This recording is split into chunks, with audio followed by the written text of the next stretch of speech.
Hi, I'm Gina from runningtothekitchen.com, and today I'm going to share with you one of my favorite little bites, healthy carrot cake cookies. For me, no day is complete without a sweet bite at the end of it, and carrot cake is one of my all-time favorite desserts. The base of this recipe is rolled oats and whole wheat pastry flour, so we are just going to add that to the bowl, and we're going to add the rest of the dry ingredients, which we have some baking soda, some salt, and the spices, which are cinnamon and ginger, grated lemon zest, some golden raisins. You could definitely add regular raisins, I just happen to like golden ones.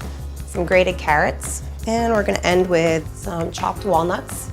So once everything's in the bowl, just give it a quick stir to combine and get the flour and the oats incorporated with all those other ingredients. For the wet ingredients, we're gonna add everything to a bowl and then just whisk it together. We've got coconut oil first, got some apple butter, which is a great ingredient to use all year round. It's not really just for fall. And then some maple syrup. So gonna get everything into the bowl, and then we're just gonna whisk it until everything is well combined. Next, we're just gonna add the wet ingredients into the bowl with the dry ingredients. And then we're gonna mix, mix, mix. Lots of mixing. You wanna make sure that there's no dry pockets of like flour and oats. So this will take a few minutes.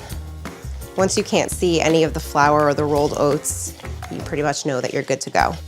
To make the cookies, you're just gonna use your hands. You don't have to be fancy and use a spoon or a measuring cup. And you wanna grab about enough dough to make them into golf ball size shape. We're gonna place them on a parchment lined baking sheet and gently press down on them because they're not gonna spread that much. Once you've rolled out all the dough, you're gonna put them into a 375-degree oven for about 10 minutes.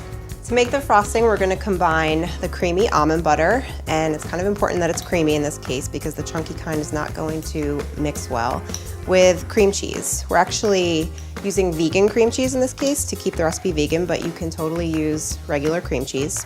And then we're gonna add some unsweetened almond milk to thin it out. It's a couple tablespoons, but use your best judgment until it's at the consistency that you want. You're gonna add some stevia, liquid stevia to taste. If you wanna probably do 4 or 5 drops minimum, but you could use more or less depending on your preference. And then we're gonna use a fork just to combine it until it is smooth and frostable.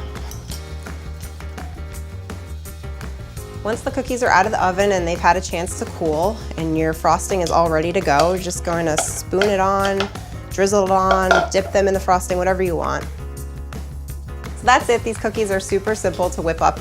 They're healthy, they're nutritious, and I hope that they make an appearance whether they're on your breakfast plate or as a snack before or after your workout. And they'll definitely satisfy that carrot cake craving.